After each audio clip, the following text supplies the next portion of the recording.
Кәрим Тинчурин исемендәге Татар дәүләт драма һәм комедия театры көзге каникул көннәрендә яшь тамашачыларны сөендереп, алар игътибарына «Әкият китабы» дигән спектаклен тәкъдим итте.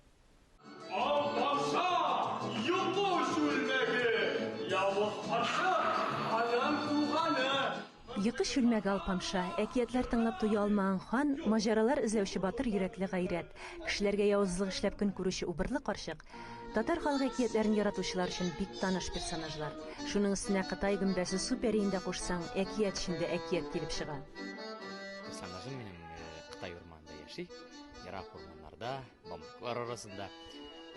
Кыяфәтем буенча инде мин Шаолинь мәктәбендә белем алган, бик зыялы бер картны уйнарга тырышам. Менә шушындый ерак бер тавышта, бик капризный, бик акыл өйрәтүчән һәм шул ук вакытта тынычлык ярата торган шушы урманның тәртибен саклаучы кеше.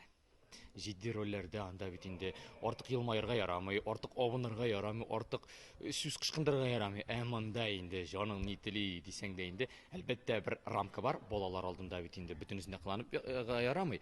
Әмма дә ләкин теге җаның теләгәнне, сабыйлыкны ачып җибәрәсең дә, рәхәтләнеп балалар белән үзең карт, ләкин күңелең сабый күңеле булып, рәхәтләндереп уйныйсың. Гайрәт образын уйныйм.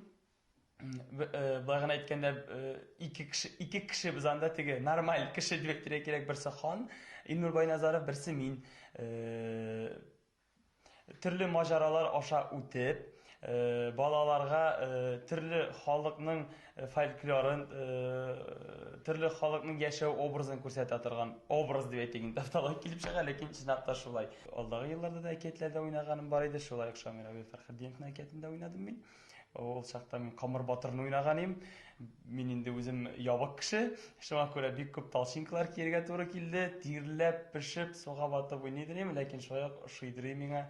Чынлап та Шамил Абый әкиятләрне бик оста яза, бик матур яза, персонажлары күп була, теге içine кирип китә торган, балаларны җәлеп итә торган әкиятләр. Пьесаның авторы Тинчурин исемендәге театр артисты Шамил Фәрхетдинов. Аның бу сәхнәдә инде дистәләгән әкияте уйналды. Драматург кеше яшьтәге балаларның психологиясын яхшы тоемлый. Аның бу әкияте 20 ел элек куелып балаларда гына түгел, өлкәннәр арасында да зур уңыш казанган. Шуңа да театр җитәкчелеге аңа яңадан алынган. Шул исәптән репертуарда аның башка жанрдагы сәхнә әсәрләре дә бара. Акыл насихат инде иң беренче урында бара, балаларны тәрбия өлеше бик күп. Шуңа күрә һәр әйберне, һәр җөмләнең мәгънәсен, логикасын аңлап әйтергә кирәк, җиткерә белергә кирәк. Балаларны әз генә дә югалтыңмы үзеңнең күз алдыңнан, үзеңнең җәлеп итү беттеме, кызык булмый башладымы? Бетте. Син инде аларны тота алмыйсың. Туктале! Булай тыңларга җайсыз. Әкиятне сәхнәгә яшь режиссер Зөлфәт Закиров куйган. Зөлфәт 2008 елны Казан театр училищесында баш режиссер Рәшит Заһидуллин җитәкчелегендәге актерлар әзерләү курсын тәмамлый. Аннан соң Мәскәүнең Россия театр сәнгате университетында мәшһүр Леонид Хейфис остаханәсендә режиссура серләренә төшенә.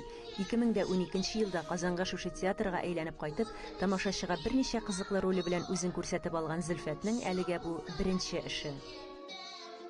Сәхнәдә уйнау ул бер хәл, ә менә залда утырып карау, барлык бөтен әйберләрне җыю, артистларга аңлату, ул үзе бер зур эш. Бу эшне миңа тәкъдим итте Рәшит Галиев, безнең режиссерыбыз. Мин аңа бик рәхмәтлемен. Куелышы минеке, әмма дә ләкин Рәшит Галиев куратор, шулай дип әйтим. Бу эшнең кураторы. Шулай да кирип, тикшереп, карап барды. Артистлар белән эшләгәндә без аерым теге уйлап, табып, эзләп дигәндәй, шулай ук бер нәтиҗәгә килеп, җайлаштырып, шулай менә Рәшит Галиевка сдача сыманрак күрсәтеп килдек. Шулай ук Казан хореография училищесын тәмамлап, Мәскәүнең Улы театрында берничә ел эшләп алган Никита Жистков өчен дә бу куелыш хореограф буларак беренче тапкыр. Бу сезонда труппага тагын 3 актер кабул ителгән. Диләрә Фәттахова, Салават Хәбибуллин, Айсылу Мөсәлләмоваларга әкияти персонажлар беренче образлар буларак гомерлеккә истә калачак. Беренче ролем шушы менә әкият китабы дигән, Шамил Фәрхетдиновның әкият китабы дигән әсәренең беренче ролем. Алпамша. Әрі менің мұндай рөлін ойнағаным жоқ еді дұрысын еткенде. Оқығанда да шол үзенчәлекле, үземә бик ошый рөлем. Үземне бик гүзәлгә санаучы, үземнең матурлыгыма сокланучы, ялгыз яшәүче, игътибарга сусаган, убырлы карчык төп герой минем янга эләгә дә, мин аны башта ашарга телим, һәм ул миңа яхшылык эшләгәчтен, мин уемнан кире кайтып, киресенчә аңа ярдәм итәм. Шул инде ничектер начар персонаж аша, шулай ук яхшылыкка, ничек ярдәм итәргә, яхшы гамәл кылырга индим. Монда коллектив бик дус, тату, шундый үзләренә кабул иттеләр һәм без алар әйткән киңәшләргә әлбәттә колак салабыз, чөнки алар безгә ярдәм итә, үзебезгә дә киләчәктә дә булай юк, труппа бик яхшы кабул итте, Аллага шөкер, без моңа бик шат, труппабыз бик дус. Тагын шунысын да әйтик, Зөлфәт Закировның берничә көнлек кенә кызы дөньяга килгән. Яшәти премьераны нәни кызына багышлады. Әкиятләр китабы Тинчуринның үз сәхнәсендә дә гастрольләргә йөреп тә уйналачак диләр актерлар. Тамашачыларның исенә төшерәбез. Хәзер драма һәм комедия театрында шимбә һәм якшәмбе көннәрендә гаилә белән килеп карау мөмкинлекләре дә бар.